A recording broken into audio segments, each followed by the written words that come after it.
Hello friends, welcome to Saral Physics, where physics is made Saral for you by Anshul Sharma. So in this video I am going to discuss with you the back exercise questions of the chapter electricity of class 10th NCERT. जैसे कि मैंने last video में बोला था, इस video को देखने से पहले मेक श्योर आपने ये 18 के 18 क्वेश्चंस खुद ट्राई कर लिए हैं कम से कम एक बार. आंसर आया नहीं आया कोई बात नहीं, that does not matter. Try जरूर करना इन क्वेश्चंस को so that you get the better understanding of this question. अगर अभी भी नहीं किया तो वीडियो को बंद करो, सारे के सारे क्वेश्चंस ट्राई करो, then come to this video and watch. Fine, so let me start now. First question है बेटा, a piece of wire of resistance R is cut into 5 equal parts. These parts are then connected in parallel. If the equivalent resistance of this combination is R dash, then the ratio R upon R dash is. वो बोल रहा है कि मेरे पास एक wire है R, resistance कितना है उसका R, कट इनटू 5 पार्ट्स. अब मुझे एक बात बताओ, अगर मेरे पास एक वायर है ऐसे, अगेन दैट सीधी लाइन नहीं बनती, let me try it again. बन जाए तो बन जाओ, बन जा बन जा बन जा बन जा बन जा बन जा बन जा बन जा, बन गई. ओके, सो ये एक रेजिस्टेंस है, इसका रेजिस्टेंस था R. अब इसके मैंने 5 इक्वल पार्ट्स करने हैं, 1 2 3 4 5. फाइन. अब पहला क्वेश्चन, क्या वायर को 5 टुकड़ों में करने पर does breaking the wire into 5 equal parts affects its resistance? Now remember that story, कहानी जो मैंने आपको बताई थी. मैं जब छोटा था, 5th क्लास में था, मैं हिमाचल जाता था तो सड़कें कैसी होती थी, अब सड़कें कैसी हैं. नहीं सुनी स्टोरी? वीडियो देखो वो जाके, जिसमें मैंने रेजिस्टेंस के बारे में बताया है, दैट डिटेल, कि रेजिस्टेंस किसके डायरेक्टली प्रोपोर्शनल होता है, लेंथ के. तो पूरे का पूरा जो एक्सप्रेशन था that is R is equal to rho L upon A. अब जब मैंने इस वायर के 5 पार्ट्स किए, तो 5 पार्ट्स करने पर मुझे बताओ इनमें से कौन से पैरामीटर्स पे फर्क पड़ेगा, चेंज आएगा. Will rho change? No. Material तो वही है वायर का, सेम ही है. Does A change? नो. मान लो मेरे पास ये मार्कर है और इस मार्कर के मैं 5 पीसीज कर दूं, तो मुझे बताओ ये जो सर्कुलर क्रॉस सेक्शन है क्या ये चेंज करेगा? नहीं, ये तो हर एक का उतना ही रहेगा. तो area is same. That means wire के जब मैं 5 पार्ट्स कर रहा हूं इक्वल, तो उसमें रो चेंज नहीं कर रहा है, ए चेंज नहीं कर रहा है. क्या चेंज कर रहा है? सिर्फ length. That means when it is cut in 5 equal parts, length of each part becomes L upon 5. So resistance of each part is given as R new लिख देते हैं उसको, that will be rho L upon 5 length हो जाएगी, area तो उतना ही रहा. तो this is rho L upon 5A, that is 1 upon 5 rho times L upon A. और ये रो L अपॉन A क्या है? रेजिस्टेंस. तो 1/5 into R, that means R/5. जो नया रेजिस्टर बना मेरा एक सिंगल, वो पिछले वाले ओरिजिनल रेजिस्टेंस का 1/5 है. दैट मीन्स अब मेरे पास 5 रेजिस्टेंसेज हैं. 5 रेजिस्टेंसेज कितनी कितनी वैल्यू के? R/5, R/5, R/5, R upon 5, R upon 5, connected in parallel. इन सबको मैंने किसमें कनेक्ट किया? Connected in parallel. तो इनका नेट रेजिस्टेंस क्या हो जाएगा? Remember that expression, 1 upon R net. R net को इस क्वेश्चन में उसने R डैश बोला है, that will be 1 upon R upon 5 plus 1 upon R upon 5. ऐसे ही सबको आपको क्या करना है? ऐड करना है. 1 2 3 4 5, so this becomes 1 upon r dash, reciprocal ले लो, this will become 5 upon r plus 5 upon r plus 5 upon r, again same, so 1 upon r dash becomes 5 times, ये 5 बार है ना, तो 5 times 5 by r, सेम चीज़ को अगर मैं 5 बार ऐड करूं तो उसका 5 टाइम्स हो जाएगा, so it implies 1 upon r dash is equal to 25 upon r। अब मेरे से किसकी रेशो पूछ रहा है वो क्वेश्चन में, r अपॉन r डैश, यहाँ से निकालो r upon r dash, r upon r dash is equal to 25, तो ये आंसर आएगा आपका, that is option D is the right answer to this question. So आपको कॉमन सेंस अपने साथ रखनी है हमेशा, जब मैं सेम वायर के 5 इक्वल पार्ट्स करूंगा तो वायर के मटेरियल पे फर्क नहीं पड़ेगा, rho same, area of cross section पे फर्क नहीं पड़ेगा, ए सेम, लेंथ अगर 1/5 हो रही है तो रेजिस्टेंस भी कितना हो जाएगा आपका 1/5, क्योंकि 5 इक्वल पार्ट्स में उसको हमने कन्वर्ट किया। Fine, next question, which of the following terms does not represent electric power in a circuit. मुझे 5 टर्म्स दे रखी हैं यहाँ पे, so just note it down, note कर लो इसको पॉज करके, मैं यहाँ पे इसको रब कर रहा हूँ सो दैट हम अगले क्वेश्चंस को यहाँ पे सॉल्व कर सकें। सारी की सारी टर्म्स देखो बेटा ध्यान से, जो 4 ऑप्शंस आपको दिए हुए हैं, A B C D,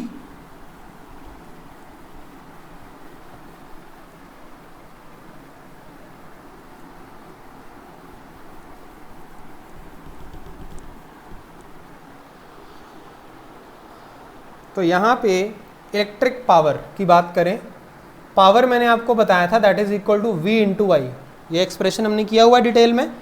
V को मैं क्या लिख सकता हूँ, आई आर, तो आई आर इंटू आई अगर करूँगा that will be I square are.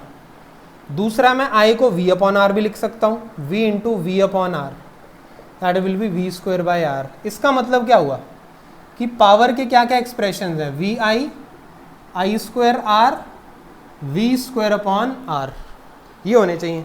और यहाँ पे कौन सा एक्सप्रेशन मैच नहीं कर रहा है, आई आर स्क्वायर जैसा कोई भी एक्सप्रेशन नहीं होता पावर का। डन, सेकंड क्वेश्चन हो गया। थर्ड, एक इलेक्ट्रिक बल्ब है, an electric bulb is rated 220 volt और 100 वॉट। जब भी आप बल्ब खरीदने जाते हो मार्केट में तो उसकी एक रेटिंग होती है कि ये 15 वॉट का है, 30 वॉट का, और कितने वोल्ट पे लगना है। 220 वोल्ट की सप्लाई लाइन आती है हमारे घर में, तो वो उसकी रेटिंग होती है। तो यहाँ पे क्वेश्चन नंबर 3 में इलेक्ट्रिक बल्ब दे रखा है, उसकी रेटिंग कितनी है, 100 वॉट 220 वोल्ट, ये रेटिंग है। When it is operated on 110 volt. दूसरा केस दे रखा है कि मुझे इसको 110 वोल्ट पे अगर मैं इसको ऑपरेट करूं तो वो कितनी पावर कंज्यूम करेगा, दिस इज द क्वेश्चन। अब देखो, अब आप जब इस क्वेश्चन को देखोगे आपको लगेगा यार पावर के इतने सारे एक्सप्रेशंस अवेलेबल हैं, तो हम करते हैं power is equal to V into I कर देते हैं, ठीक है। तो P भी है मेरे पास, V भी है, I को सेम रख देते हैं, तो P अपॉन V करते हैं इज इक्वल टू I। तो I दोनों केसेस में अगर मैं सेम कर दूं तो P1 upon V1 is equal to P2 upon V2 हो जाएगा। तो यहाँ से P1 हो जाएगा हमारा 100, V1 हो जाएगा 220, P2 हो जाएगा हमारा 110। Fine, so I is P upon V, so this will B P2 upon V2 कितना है 110, तो ये 2 ये 50, तो यहाँ से P2 इज इक्वल टू 50 आ जाएगा आपका। फिर आप देखोगे ये तो ऑप्शन बन गया हमारा C, बड़ी खुशी होगी। पर थोड़ी देर बाद बेटा ये खुशी ना गम में तब्दील हो जाएगी, मैं बता रहा हूँ आपको, क्योंकि आपने यहाँ पे गलती कर दी। ऐसे करना भी मत, क्यों नहीं करना, अब मैं गलती बताता हूँ आपने क्या करी। आपने P is equal to VI use किया, एक्सप्रेशन में कोई दिक्कत नहीं है, पर आपने दिक्कत कहाँ पे कर दी, I को सेम कर लिया। कैसे सेम कर दिया जी, करंट तो वो अलग, जब आप उसको 220 वोल्ट पे लगा रहे हो तो वो अलग करंट ड्रॉ करेगा, जब आप उसको 110 वोल्ट पे लगा रहे हो तो वो अलग करंट ड्रॉ करेगा। तो आपने करंट को दोनों केसेस में सेम कैसे कर दिया। आप किसी ऐसी चीज को सेम रखो ना दोनों केसेस में, जो दोनों केसेस में सेम ही रहे। दैट मीन्स क्या सेम रह सकता है दोनों केसेस में, रेजिस्टेंस R। रेजिस्टेंस तो उसकी अपनी प्रॉपर्टी है बल्ब की, चाहे आप उसको 110 वोल्ट पे लगाओ चाहे 220 वोल्ट पे लगाओ, जितना उसने रेजिस्ट करना है दोनों केसेस में ही करना है। दैट मीन्स मुझे यहाँ पे अब वेरिएबल्स कौन कौन से गिवन है, पावर, वोल्टेज, और मैं क्या सेम रख सकता हूँ, रेजिस्टेंस, तो मैं वी स्क्वायर बाय आर को यूज करूंगा यहाँ पे। So power is equal to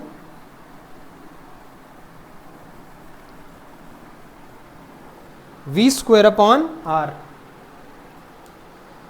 so P is equal to V square upon R.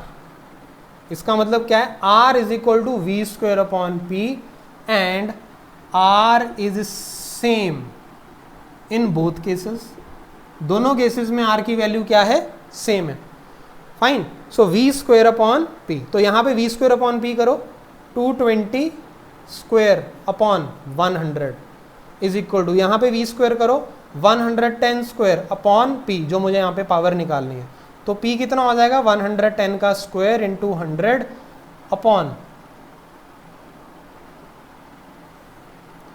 220 का स्क्वायर। इसको करने का तरीका बताता हूं मैं, 110 अपॉन 220 की ब्रैकेट को पूरा स्क्वायर कर दो। सो ये 2 हो जाएगा, दैट विल बी 1/4 इंटू 100। तो यहाँ पे मेरे पास निकल के आएगा P is equal to 25 watt. तो 50 आंसर नहीं है, इसका आंसर है 25 वॉट। तो ये गलती आप यहाँ पे कर सकते हो। इनमें से कौन सा एक्सप्रेशन यूज करना है, इसके पीछे हमेशा एक लॉजिक रहेगा। ऐसा नहीं है कि जो मन में आ रहा है आपका कोई भी एक्सप्रेशन आप इसमें यूज करते जा रहे हो। यहाँ पे मैंने वी स्क्वायर बाय आर इसलिए यूज किया because resistance will be same in both the cases, because bulb is same, V and P are changing and hence we can do it accordingly. Next question देखते हैं। Two conducting wires of the same material and of equal length and equal diameter are first connected in series and then in parallel in a circuit across the same potential difference. Ratio of heat produced in series and parallel combinations would be. Heat की ratio पूछ रहा है वो आपसे। तो हम एक काम करते हैं, सबसे पहले हीट वाला एक्सप्रेशन लिख लेते हैं। जो हीट का एक्सप्रेशन हमने हीटिंग इफेक्ट में देखा था कि क्या एक्सप्रेशन होता है उसका,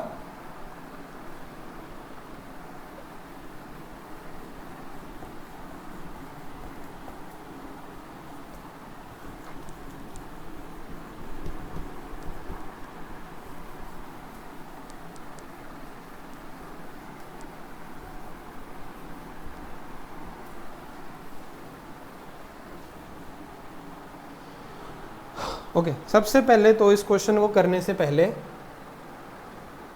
H का मेरे पास एक्सप्रेशन है I स्क्वेयर आर टी, या मैं इसको लिख सकता हूं V square upon R into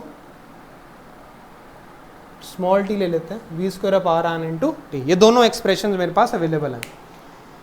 okay और दूसरी बात अब ये है, यहाँ पे क्या बोल रहा है वो, दो कंडक्टिंग वायर्स है मेरे पास। तो यहाँ पे वायर 1 वायर 2 कर लेते हैं, वायर 1 वायर 2, दो कंडक्टिंग वायर्स हैं सेम मटेरियल की। Material same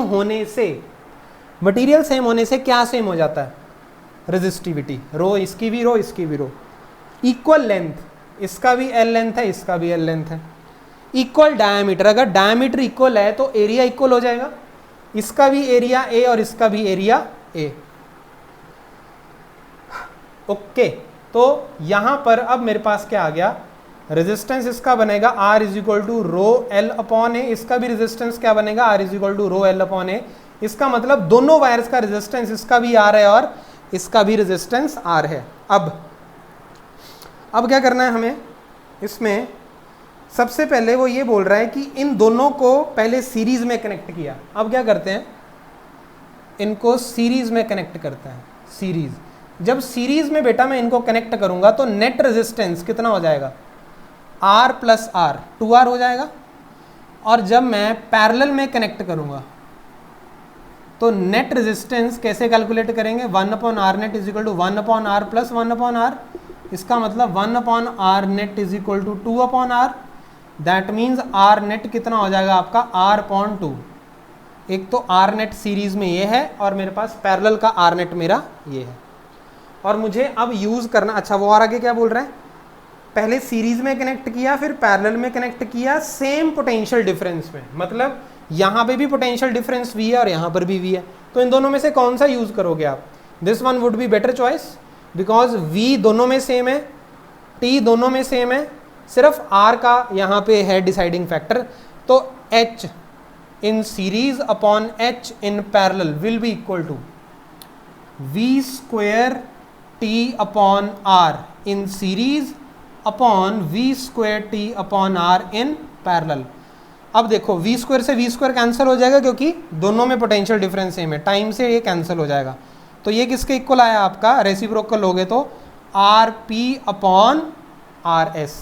so Hs upon Hp मतलब heat dissipated in series upon in parallel is equal to resistance in parallel में कितना आया था R अपॉन 2 और सीरीज में कितना आया था 2R।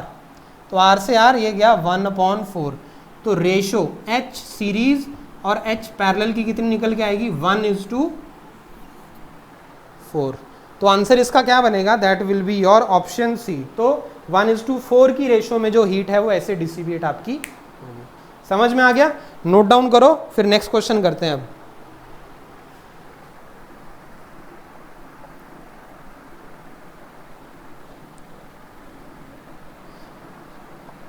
अब अगर आपने सारे क्वेश्चंस पहले खुद लगाए हुए हैं एक बार, तो आपको इसकी ज़्यादा अंडरस्टैंडिंग मिल रही होगी इन सारे क्वेश्चंस की, बिकॉज आप वहाँ पे कुछ ना कुछ गलती कर रहे होगे और यहाँ पे सारी आपकी जो गलतियाँ हैं वो क्लियर हो जाएंगी, तो आपका कॉन्सेप्ट पक्का हो जाएगा। Okay, how is voltmeter connected in a circuit to measure the potential difference between 2 points. तो ये क्वेश्चन नंबर 5 है मेरे पास। कोई भी सर्किट बना लेते हैं यहाँ पे।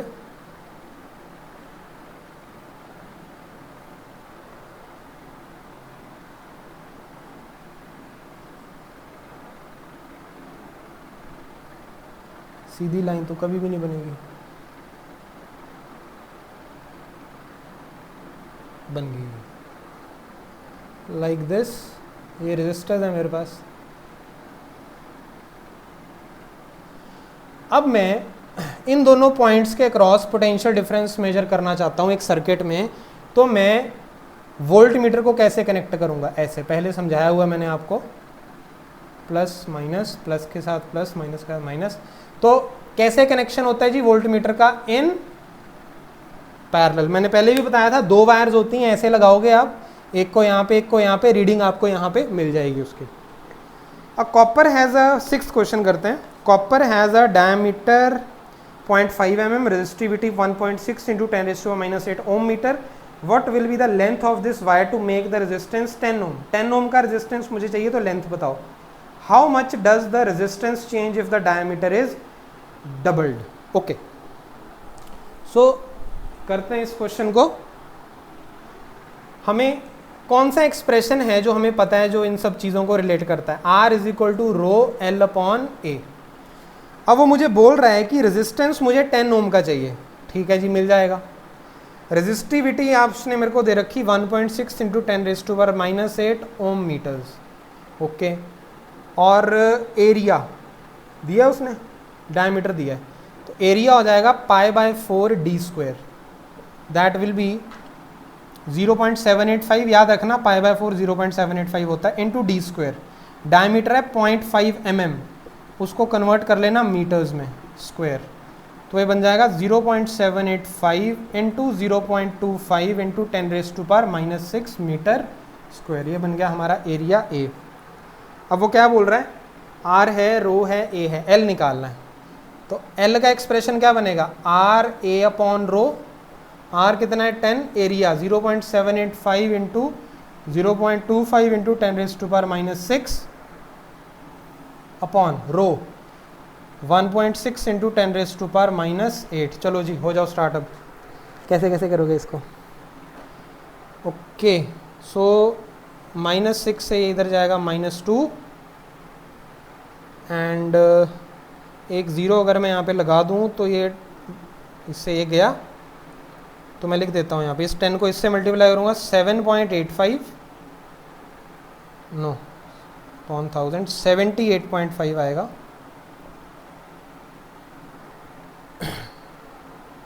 जस्ट अ मिनट, इसको एज इट इज़ रख लेते हैं अभी। 10 इंटू 785 अपॉन 1000 इंटू 25 इंटू ये 10⁻⁻² ऊपर आएगा, 100 बन जाएगा, नीचे क्या बचा है मेरे पास 160। अब ये इससे गया ऐसे, ठीक है। Now it will be like, ये जाएगा ऐसे, 4 4 ज़ा 16, 4 6 ज़ा 24, पीछे बचा 10, 4 2 ज़ा 8, 4 5 ज़ा 20। इस 4 से इसको कट करते हैं, 4 1 ज़ा 4, 38, 4 9 ज़ा 36, 25, 4 6 ज़ा 24, 196.25। तो ये क्या बना मेरे पास, बहुत ही मेरे पास खतरनाक सी बन गया ये, 196.25 इंटू 6.25, ये बना अपॉन 10। तो इसको करना है अभी हमें सॉल्व। तो अगर मैं रफली इसको 196 और इसको 6 मान लो, तो 196 इंटू 6, 6 6 ज़ा 36, 9 6 ज़ा 54, 54 और 3 57, एंड दिस वन इज 1176। तो 117.6 आता है, बट इतनी अप्रॉक्सीमेशन हमें इसमें लेनी नहीं चाहिए। So you do one thing, यहाँ से आप इसको 196.25 है ना, सो एक काम करते हैं 196.2 कर लेते हैं इसको और इसको 6.2,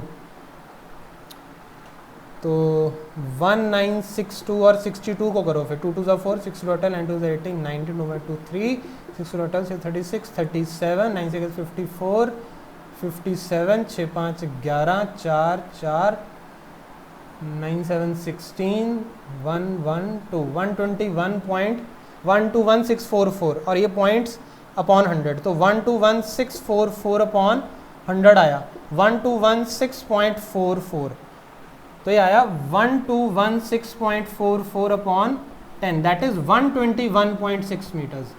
इसके आसपास आएगा आपका आंसर, ठीक है। फिर वो बोल रहा है कि रेजिस्टेंस कैसे चेंज होगा अगर डायमीटर डबल कर दें। यहाँ पे देखो, अब इसके लिए डायमीटर को अगर मैं डबल कर दूं तो रेजिस्टेंस कैसे चेंज होगा। आप एक बात समझो, जो एरिया होता है वो क्या होता है, π/4d², और अगर मैं इसको डबल कर दूं तो 2 का स्क्वायर 4 हो जाएगा, तो दैट मीन्स एरिया 4 टाइम्स हो गया। अगर एरिया 4 टाइम्स हो गया तो टोटल रेजिस्टेंस कितना हो जाएगा आपका, दैट विल बी R/4, और मेरे पास R है कितना 10/4, दैट विल बी 2.5 ohms।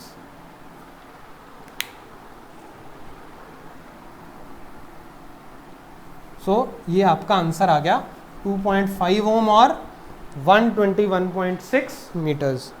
समझ में आ रहा है कैसे करना है, बेसिक कॉन्सेप्ट को पकड़ के रखो, सारे क्वेश्चन हो जाएंगे। अब वो बोल रहा है आपको the values of current flowing in a given resistor for the corresponding values of potential difference across the resistor are given below. Plot करो ग्राफ VI, कैलकुलेट करो रेजिस्टेंस ऑफ दैट रजिस्टर। अब बेटा इसका बेस्ट तरीका तो ये है कि आप एक ग्राफ पेपर पकड़ो, ग्राफ कॉपी होगी आप सबके पास, उस पे इन वैल्यूज को प्लॉट कर दो, बेस्ट ऐसे ही हो पाएगा। यहाँ पे मैं आपको आइडिया दे देता हूँ कैसे होगा, पर बेस्ट आपको यहाँ पे वैल्यूज तो दे ही रखी हैं एक्स और वाई एक्सिस की, प्लॉट ही करना है, और वो आप छोटी क्लासेस से करते ही आ रहे हो। सो इजी है। रेजिस्टेंस कैसे कैलकुलेट करना वो आपको बताता हूँ। तो 7th क्वेश्चन में इट इज लाइक दिस,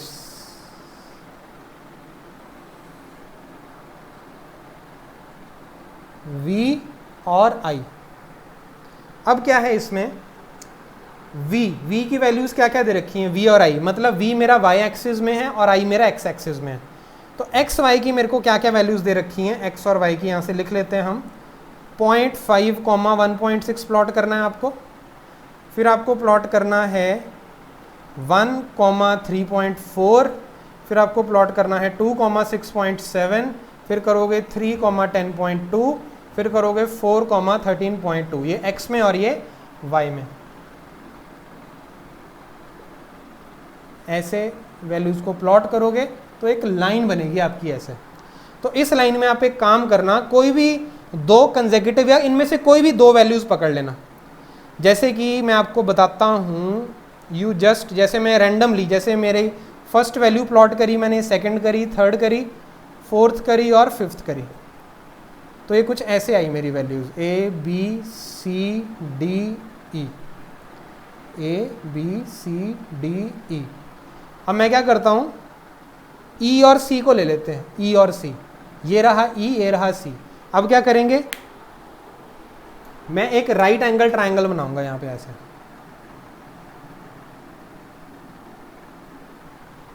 और मैं ग्राफ पेपर में ये वैल्यू मेजर कर लूँगा कितनी है।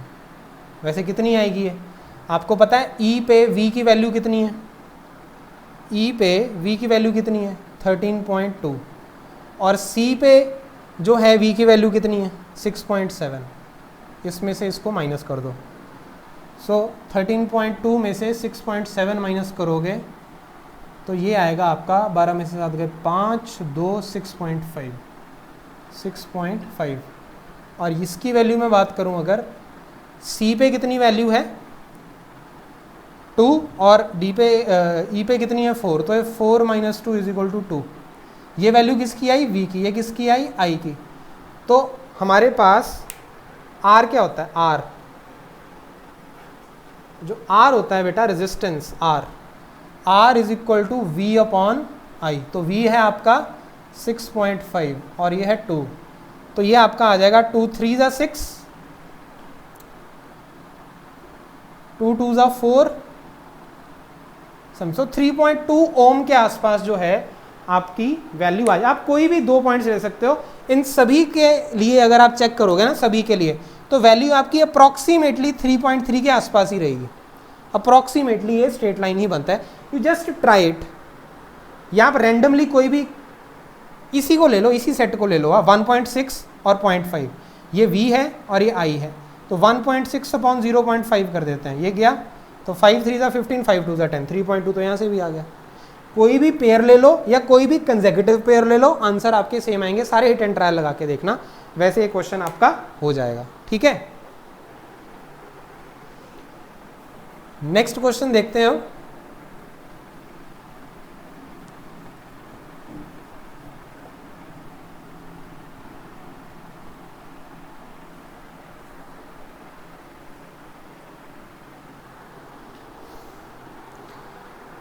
When a 12-volt battery is connected across an unknown resistor, 12 volt की बैटरी मैंने अननोन रेजिस्टर पे लगाई, there is a current of 2.5 milliampere in the circuit. Find the value of resistance of the resistor.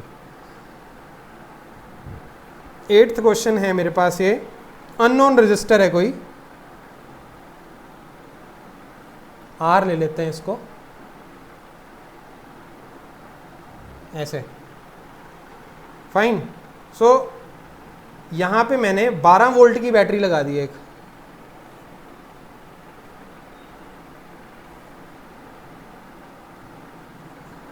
ये ऐसा करने पर current कितना चल रहा है इसमें 2.5 मिली एम्पेयर, 2.5 मिली एम्पेयर जो है वो करंट इसमें फ्लो कर रहा है।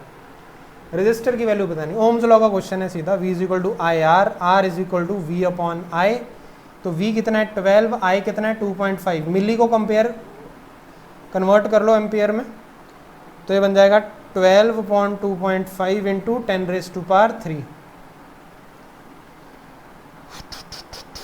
तो ये बना आपका 120/25 × 10⁻³, 25 4 = 100 होता है, 25 8 था, तो 4.8 × 10⁻³ ओम्स।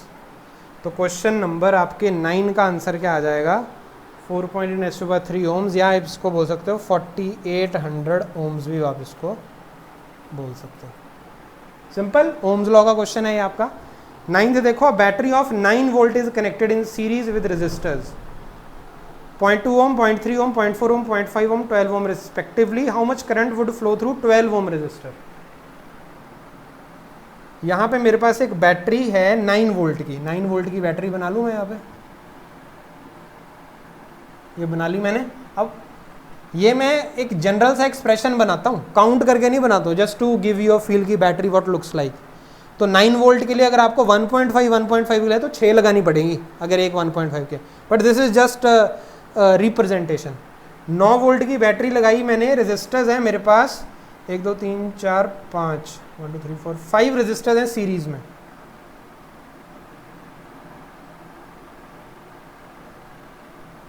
ऐसे 1 2 3 4 5। This is 9 volt, this is कितना कितना है ये 0.2 ohm, 0.3 ohm, 0.4 ohm, 0.5 ohm and 12 ओम। ये है जी मेरा सर्किट। अब वो पूछ रहा है आपसे कितना करंट फ्लो करेगा 12 ओम में। अब क्योंकि सीरीज में लगे हुए हैं इसलिए जो सर्किट का करंट होगा टोटल वही हर एक रेजिस्टर में से फ्लो करेगा, यही सीरीज कनेक्शन की प्रॉपर्टी होती है। सो आर नेट निकाल लें, यहाँ पे सबको ऐड कर दो 0.2 प्लस 0.3 प्लस 0.4 प्लस 0.5 प्लस 12। सो 3 2 5 5 10 13 13.4 बन गया ये। चेक कर लें 6 10 कैसे 3 प्लस 2 5 प्लस 4 9 प्लस 5 1.4 13.4 ओम। ठीक है जी आर नेट, और वी है मेरे पास है तो I is equal to V upon R. V कितना है 9, आर कितना है 13.4। चलो करो अब इसको फिर अब कैलकुलेशन 90 अपॉन 134, इसको करना हमें सॉल्व। तो डिवाइड करके देखते हैं 90 0 लगा लें, एक पॉइंट आ जाएगा यहाँ पे। 13 7 का 91 होता है, 13 6 का जा सकता है, 6 4 का 24 18 20 6 2 8 804 ऐसे जाएगा। 6 10 में से 4 गए 6 9 60 और 134 7 से करें 7 28 7 3 का 21 23 938 तो आगे तो चलता रहेगा ये। तो 0.67 हम इसका आंसर यहाँ पे लिख सकते हैं। 0.67 is the right answer to this question.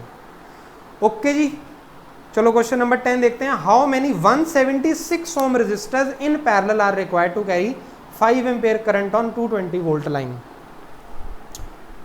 Question का जो तात्पर्य है ना वो आपको अगर समझ में आ गया तो आप इस क्वेश्चन को आसानी से कर लोगे। तो बस वो तात्पर्य होता है ना जो किसी भी क्वेश्चन को करने का, वो समझ में आ जाना चाहिए, फील आनी चाहिए भी पूछ क्या रहा है वो, उसने पूछ कैसे लिया। हमने तो इतने अच्छे से चैप्टर किया तो हमें कंफ्यूज कैसे कर गया, वो कर ही नहीं सकता हमें कंफ्यूज। तो हमें तो सर ने सरल वे में पढ़ाया है ना। तो यही तो है फिर सरल physics, it is all about.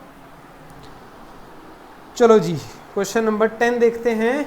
10 में वो बोल रहा है 176 ओम रेजिस्टर्स, मतलब मेरे पास एक रेजिस्टर है ऐसे आर, उसकी वैल्यू है 176 ओम। ऐसे कितने रेजिस्टर्स मैं पैरेलल में लगाऊं, कितने, सो दैट 5 एम्पेयर करंट वो कैरी करें 220 वोल्ट लाइन पे। तो कहने का मतलब है जब मैं 176 ओम के मान लो मैंने यहां पे कनेक्ट किए,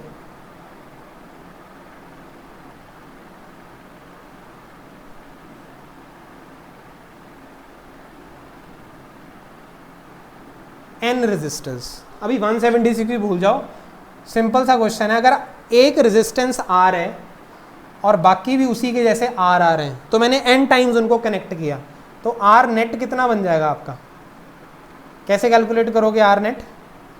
1 upon R net is equal to 1 upon R plus 1 upon R plus 1 upon R,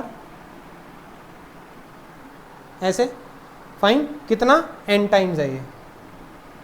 अगर 2 टाइम्स करता मैं 2 अपॉन R, 3 टाइम्स करता 3 अपॉन R, n टाइम्स करता तो n upon R, 1 upon R net. तो R नेट क्या हो गया बेटा यहाँ से R अपॉन n, और R की वैल्यू क्या है मेरे पास 176 अपॉन n, ये R नेट आ गया मेरे पास। और वो क्या बोल रहा है क्वेश्चन में, हमें क्या दिया उसने, करंट कितना ड्रॉ करना चाहिए उसको 5 एम्पेयर का, कितनी वोल्ट लाइन पे 220 वोल्ट पे। तो n की वैल्यू निकालनी है, ऐसे कितने रेजिस्टर्स लगाएं ताकि ये हो जाए। तो V is equal to I R होता है, V की वैल्यू 220, I की वैल्यू 5, R की वैल्यू आप निकाल के हटे हो अभी 176/n, तो n हो जाएगा आपका 176 × 5/220, तो ये बन जाएगा 11 1 ज़ा 11, 11 6 ज़ा 66, 11 2 ज़ा 22, 20, 2 10 ज़ा 20, 2 8 ज़ा 16, 5 2 ज़ा 10, 2 4 ज़ा 8, तो ये बन जाएगा आपका 4। तो ऐसे कितने रजिस्टर्स आप लगाओ ताकि ये काम हो जाए? 4 रजिस्टर्स लगाओगे तो ये काम हो जाएगा। Okay, so let us move to the 11th question now. Show how you would connect 3 resistors each of resistance 6 ohm so that combination has a resistance of 9 ohm and 4 ohm। तो इसको मैं यहाँ से ऐसे रब कर देता हूँ।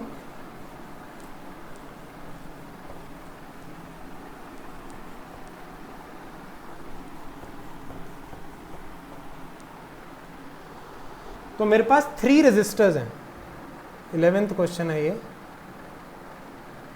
3 resistors of 6 ohm each।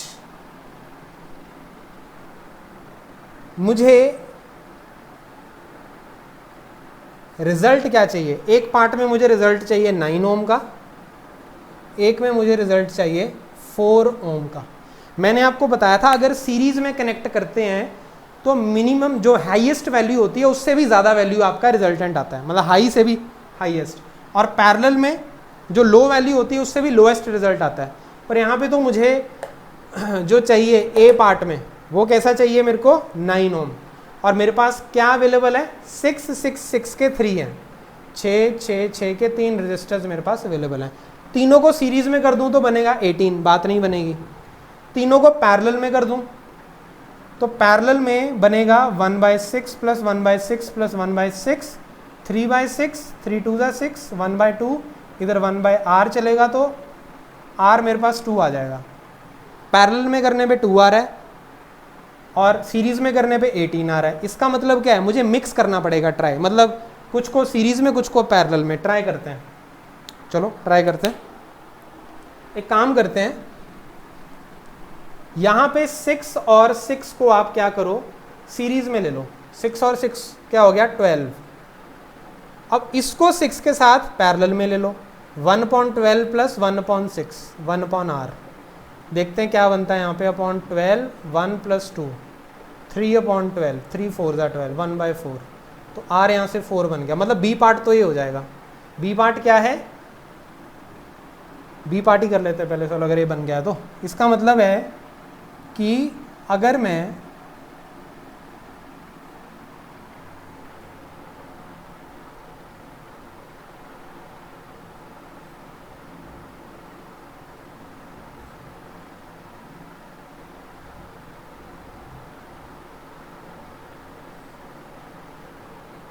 Six ohm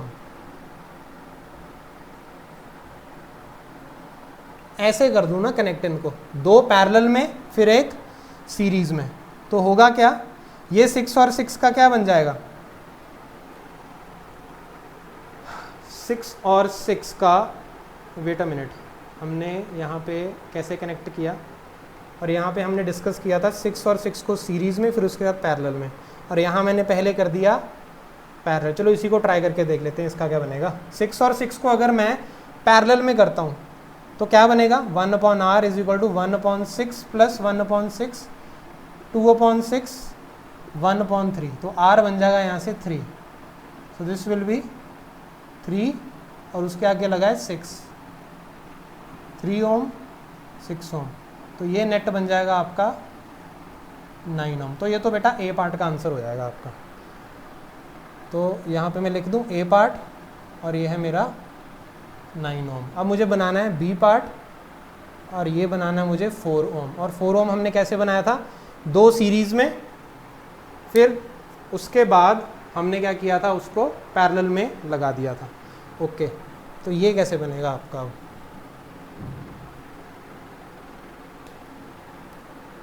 it will be like this.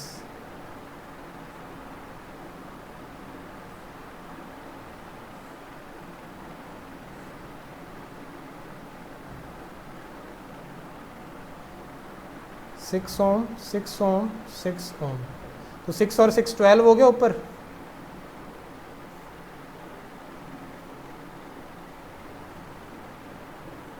ओम 6 ओम, और 12 और 6 को करना है अभी हमने 1/r is equal to 1/12 plus 1/6, 1/r is equal to 0.12, 1 + 2 3/12, 1/4, तो r की वैल्यू कितनी आ जाएगी 4 ओम। तो रिजल्टेंट यहाँ पे कितना बन जाएगा आपका 4 ओम। तो ऐसे है, मिक्स कॉम्बिनेशन से ये वाला क्वेश्चन आप सॉल्व कर सकते हो। नेक्स्ट क्वेश्चन 12th,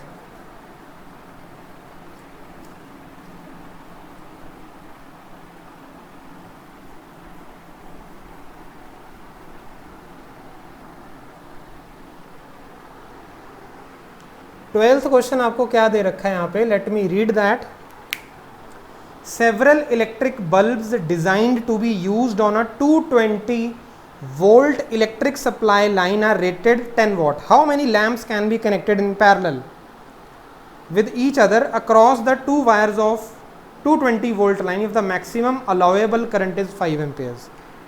देखो डिज़ाइन पैरामीटर्स की अगर मैं बात करूँ ना, यहाँ पे डिज़ाइन पैरामीटर्स जो फिक्स हैं, डिज़ाइन पैरामीटर्स यहाँ पे क्या क्या दे रखे हैं आपको लैंप के, वो ये हैं several electric bulbs are designed to be used, मतलब V को 220 रखना है और पावर 10 वॉट रहेगी, ये तो डिज़ाइन पैरामीटर हो गया। अब वो ये बोल रहे हैं कि ऐसे बल्ब जिनका डिज़ाइन पैरामीटर ये है वो कितने, मतलब n इज इक्वल टू कितना, सो दैट कि आप उनको पैरेलल में लगा सको। पैरेलल में n is equal to for parallel connection in, किस पैरामीटर में लगाना है आपको parallel connection, 220 volt and 5 ampere में। ध्यान से सुनना अब क्वेश्चन क्या है। क्वेश्चन ये है कि एक लैंप जिसका डिजाइन पैरामीटर ये है, मतलब आप उसको 220 वोल्ट पे लगा सकते हो 10 वॉट के बल्ब को, ऐसे कितने बल्ब या लैंप में पैरेलल में कनेक्ट कर दूं 220 वोल्ट पर ही, ताकि 5 एम्पेयर का करंट ड्रॉ हो। अगर मैं सिर्फ एक लैंप की बात करूं, फॉर 1 लैंप, उसका रेजिस्टेंस निकाल सकते हैं, P is equal to V²/R होता है, तो इसका मतलब R is equal to V²/P हो जाएगा। तो R is equal to V², 220 into 220/10, 22 का स्क्वायर होता है 484 0। तो ये रेजिस्टेंस एक लैंप का है मेरे पास, मतलब एक लैंप जो होगा वो इतना रेजिस्ट करेगा, इतना रेजिस्टेंस देगा। अब मुझे जहां पे कनेक्शन करना है, कनेक्शन पैरामीटर बोल देते हैं उसको, कनेक्शन पैरामीटर के हिसाब से V कितना है 220, I कितना अलाउड है 5 एम्पेयर, तो रेजिस्टेंस कितना अलाउड हुआ,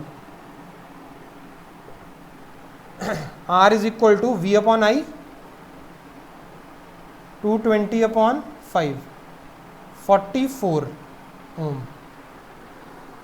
अब कनेक्शन कुछ इस तरीके से होगा कि रेजिस्टेंस 44 ओम ही होना चाहिए, तभी 5 एम्पेयर करंट आएगा, पर एक लैंप मुझे इतना रेजिस्टेंस दे रहा है। अब मुझे नेट रेजिस्टेंस कम करना है, तो मुझे कैसा कनेक्शन करना चाहिए, पैरेलल। अगर ये क्वेश्चन वो पूछ लेता आपसे कि कनेक्शन कैसा करें ताकि इस कंडीशन में वो काम कर ले, ये क्वेश्चन ऐड हो सकता था। यहाँ पे तो उसने बोल दिया ना क्वेश्चन में कि पैरेलल में कितने कनेक्ट हो।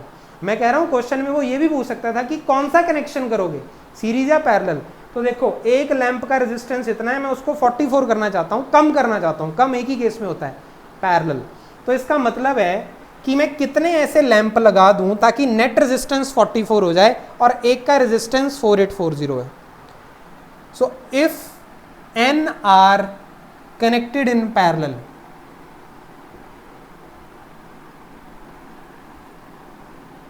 so 1/r net क्या हो जाता है उस केस में, 1/r प्लस 1/r, ये n टाइम्स जाता है, तो that is 1/r net is equal to n/r। तो यहां से r net कितना हो जाता है आपका r/n। तो R net is R upon n, और आर की वैल्यू जो है यहाँ पे वो कितनी है मेरे पास 4840। R net is equal to 4840 upon n, और ये चीज किसके इक्वल होनी चाहिए 44 के। According to question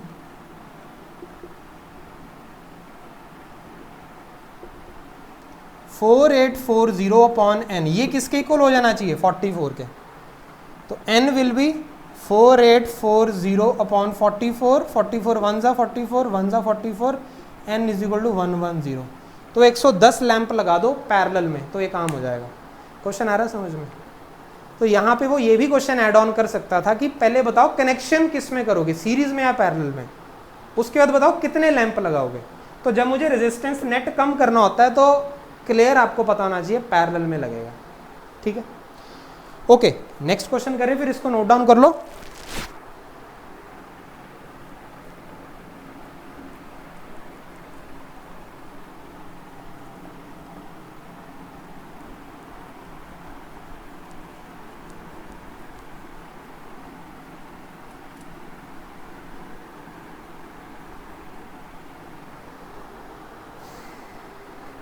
Thirteenth, a hot plate of an electric oven connected to a 220 volt line has two resistance coils। उसमें दो coils लगी हैं ओवन में, A and B, दोनों का resistance 24 ओम है। E which may be used separately, या तो आप उसको separately यूज़ करो, या सीरीज में यूज़ करो, या पैरेलल में यूज़ करो। करंट बताना आपको तीनों केसेस में, सिंपल है। तो यहाँ पे V की वैल्यू है 220 वोल्ट, आर की वैल्यू आपको दे रखी है 24 ओम। ठीक है जी, तो अब पहले हम निकालते हैं सेपरेटली, जब कॉइल्स को सेपरेटली यूज कर रहे हो। तो I is equal to V upon R, that will be 220 upon 24, 2 12 जा 2 110, 12 9 जा 108, 20, 12 1 जा 12, 80, 12 6 जा 72, तो 9.16 एम्पेयर आ जाएगा इसका जब सीरीज में यूज़ करेंगे। तो I is equal to V upon R as series, 220 upon series में जब दोनों कॉइल्स को आप यूज़ करोगे 24 प्लस 24 48 हो जाएगा। सो अगेन 224 110, 24 4 जा 96, 140, 24 6 जा, तो I यहाँ पे आ जाएगा 4.6 एम्पेयर। फिर पैरेलल में लगा दो। अब याद कर लो, एक चीज़ मैं बता रहा हूँ आपको शॉर्टकट, जब दो रेजिस्टेंसेस इक्वल रेजिस्टेंसेस आपके पैरेलल में लगे हों तो वो हाफ हो जाता है नेट रेजिस्टेंस। ट्राई करके देख लेना इसको, पहले बहुत बार करवा चुका हूँ मैं। So I is equal to V upon R, 220 upon 24 का हाफ 12, सो 2 6 जा 12, 2 110, 2 3 255, 3 1 जा 3, 25, 3 8 जा 24, 3 3 जा 9, तो 18.3 एम्पेयर जो है इसका वो आंसर आ जाएगा। तीनों केसेस का आपने ऐसे सॉल्व करना। एक ये है, one is this, one is this. I hope this is clear to you. Okay जी। 14th, compare the power used in the 2 ohm resistor in each of the following circuits. दो type के circuit हैं, 6 volt की battery लगाई है series में 1 और 2 ओम के साथ, फिर 4 वोल्ट की बैटरी लगाई है पैरेलल में 12 और 2 ओम के साथ। पहले सर्किट्स बना लेते हैं, उसके बाद फिर हम इसको करेंगे।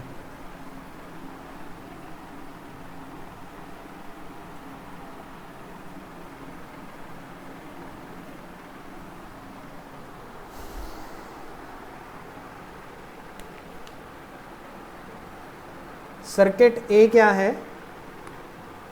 This is your 6 volt battery series में लगी है 1 और 2 ओम के साथ।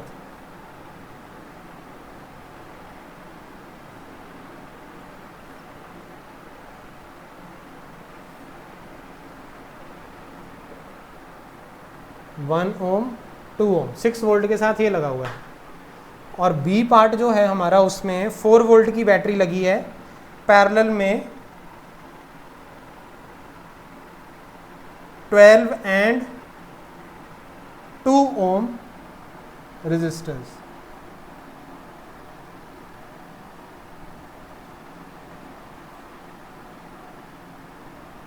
ohm 2 ohm.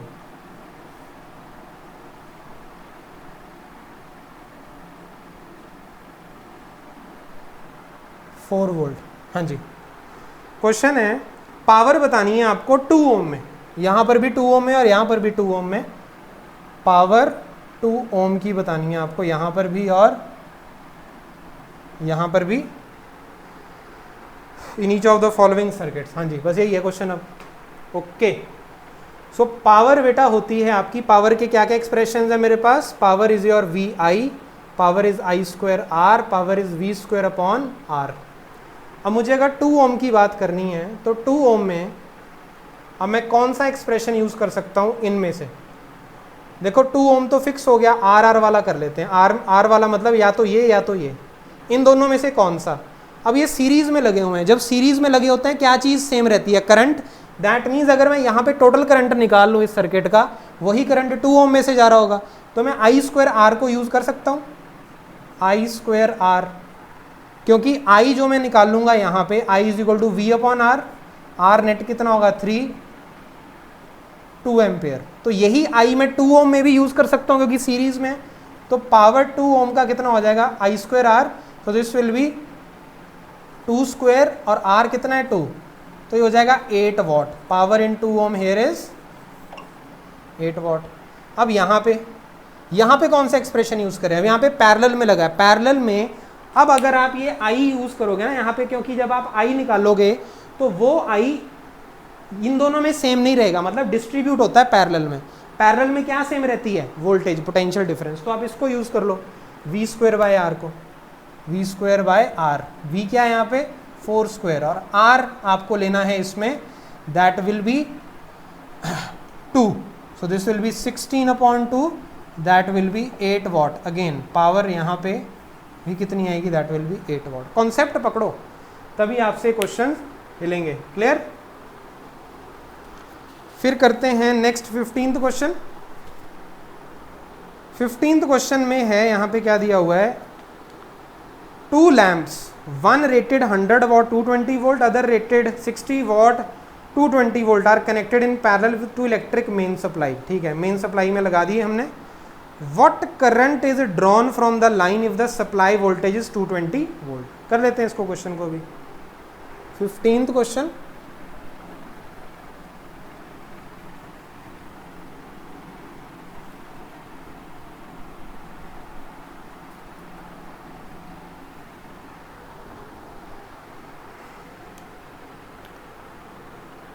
एक लैंप है मेरे पास, लैंप 1 नाम देते हैं उसको, 100 what 220 volt. Lamp 2 60 what 220 volt. इनको पैरेलल में कनेक्ट किया मेंस सप्लाई के साथ। तो एक काम करते हैं, पहले लैंप 1 का रेजिस्टेंस निकाल लेते हैं। तो P होता है V square upon R, R हो जाएगा V square upon P, V square कितना है 220 का स्क्वायर, और पावर कितनी है 100। So this will be 484 into 100 upon 100, so 484 ohm resistance of lamp 1। Lamp 2 का R2 is equal to V square 220 square upon P 60। Solve करो अब इसको, 220 इंटू 220 अपॉन 60, 2311, 220 इंटू 11 अपॉन 3। अब 22 और 11 को करो, 22 22 242, 2420 अपॉन 3, 3 8 ज़ा 24, 3 6 ज़ा 18, 23 6 806.6 ओम R2। इनको अब पैरेलल में कनेक्ट किया, यही बोला ना उसने, पैरेलल में कनेक्ट किया। तो आर नेट निकालते हैं पैरेलल का, 1 upon R net is equal to 1 upon R1 plus 1 upon R2। तो 1 अपॉन आर नेट कितना आ जाएगा 1/484 plus 1/806.6. Okay, so this will be like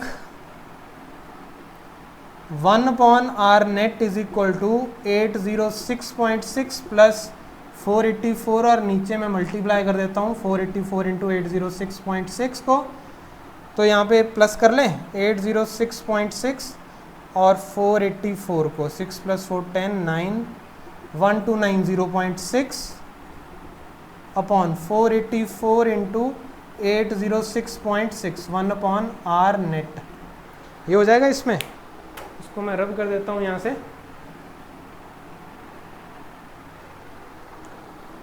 okay, सो अब इसको मैं जब सॉल्व करूँगा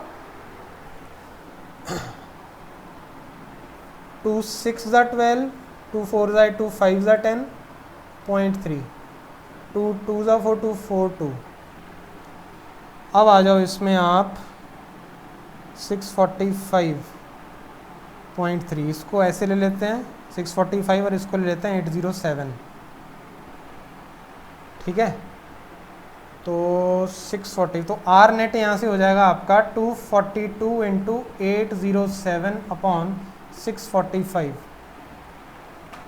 अब 645 से 807 कर दें डिवाइड, 1 जा 645, 9 में से 4 गए 5, 1520 पॉइंट लगा लें, 2 से जाएगा 1.2 से जा रहा है, तो 242 इंटू 1.2 कर देते हैं, तो मेरे पास एक अप्रॉक्सीमेटली आंसर आ जाएगा 242 इंटू 1.2, तो 242 इंटू 12 484, 242 4 290.4, तो 290.4 आ रहा है यहाँ पे।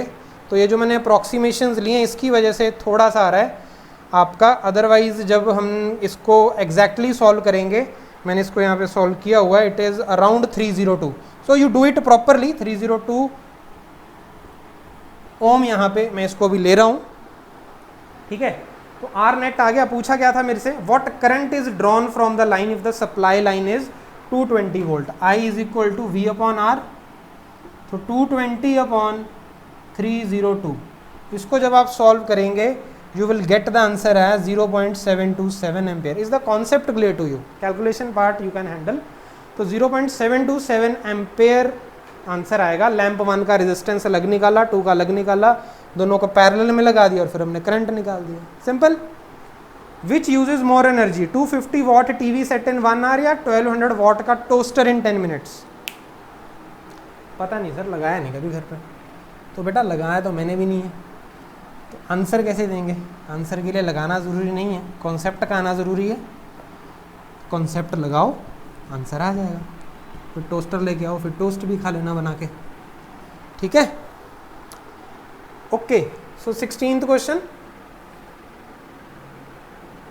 टीवी है मेरे पास 250 वॉट का, 1 घंटा चलाना उसको, और यहाँ पे मेरे पास है टोस्टर 1200 वॉट का, 10 मिनट्स चलाना उसको। तो एक काम करते हैं, इसको सेकंड्स में कर लेते हैं कन्वर्ट, एनर्जी आ जाएगी ना। सो this will B 250 what, what को लिख सकते हैं जूल पर second, into 1 our is 3600 seconds, तो ये बन जाएगा 36 इंटू 25, 6 5 30, 5 3 15, 18, 72, 0 10 7 2 9, 900 इंटू 10⁻³ या 9 इंटू 10⁵ जूल्स। ये तो टीवी कर रहा है, और ये कितना कर रहा है? 1200 जूल पर second into 10 into 60 seconds, 12 6 72 into 10⁻⁴, तो ये बनेगा 7.2 इंटू 10⁻⁵ जूल्स। तो कौन ज़्यादा कर रहा है? टीवी कर रहा है, ये ज़्यादा कर रहा है, तो ये आंसर आ जाएगा। Okay, 17th question. Electric heater है of resistance 8 ohms, draws 15 ampere current from the service mains for 2 hours. Calculate the rate at which heat is developed in the heater. Rate at which heat is developed. अब इसमें वो आपसे जो पूछ रहा है, तो इसमें बेटा आप क्योंकि हीट लिखा है तो आप इसको आई स्क्वायर आर टी मत कर देना। रेट एट विच हीट मतलब वो एच अपॉन टी पूछ रहा है आपसे, आपको आई स्क्वायर आर निकालना है इसमें। So this will be I कितना है इसमें आपका 15 का स्क्वायर, रेजिस्टेंस कितना है 8, 225 इंटू 8, तो 200 इंटू 8 कितना होता है 1600, 25 8 कितने होते हैं आपके 200, तो 1600 200 1800 जूल्स पर सेकेंड, ये आएगा आपका। तो ये क्वेश्चन था आपका किसका, रेट पूछ रहा था आपसे वो। So you will get the answer as I square R, ये आपको बताना पड़ेगा rate at which it draws. अच्छा एक्चुअली में कितनी एनर्जी अगर वो ड्रॉ कर रहा है वो ये पूछते तो आप इनटू टाइम कर देते, पर सेकंड तो वो इतना ही करेगा आई स्क्वायर आर, क्योंकि आई क्या होता है कूलम पर सेकंड और रेजिस्टेंस अकॉर्डिंगली आपके जो यूनिट्स हैं वो ये बनते हैं। फाइन, सो इसका आंसर जो निकल के आएगा that is 1800 joules per second. Okay, now 18th question देखते हैं। Explain the following, why is the tungsten used almost exclusively for filament of electric lamps. हुई है डिटेल में डिस्कशन इसके ऊपर। टंगस्टन उसका मेल्टिंग पॉइंट बहुत ज़्यादा हाई होता है, इसलिए वो बहुत जल्दी मेल्ट नहीं करता है। दूसरा रेजिस्टिविटी बहुत ज़्यादा हाई होती है उसकी, तो वो हीटअप हो जाएगा, रेड हॉट हो जाएगा और ग्लो करेगा। ये रीजंस हैं। Why are the conductors of electric heating devices such as bread toaster, electric irons made of an alloy rather than a pure metal? Because alloy की रेजिस्टिविटी ज़्यादा होती है, उससे क्या होगा, अगर रेजिस्टिविटी ज़्यादा होगी तो हीट ज़्यादा डेवलप करेगा, तो क्या होगा सर, तो हीट ही तो डेवलप करवानी है, वही तो काम लेना है इनसे हमने। हीटिंग डिवाइसेज हैं ये, ब्रेड टोस्टर गरम गरम कैसे बनाएगा, नहीं तो इलेक्ट्रिक आयरन कपड़े कैसे प्रेस करोगे, तो हमें हीट चाहिए उसमें, इसीलिए वो ऐसा करते हैं। अलॉय का यूज़ करें क्योंकि resistivity is more than the pure metal. Why is the series arrangement not used for domestic circuits, कर लिया इसको डिस्कस डिटेल में हमने। सीरीज में अगर लगा देंगे तो क्या होगा, एक तो वोल्टेज आपकी डिवाइड होनी स्टार्ट हो जाएगी, हमें 220 वोल्ट पे चलाने हैं सारे, तो 220 वोल्ट सभी को तो मिल नहीं पाएगा क्योंकि सीरीज में वो डिवाइड होता है, मैंने आपको बताया था डिटेल में।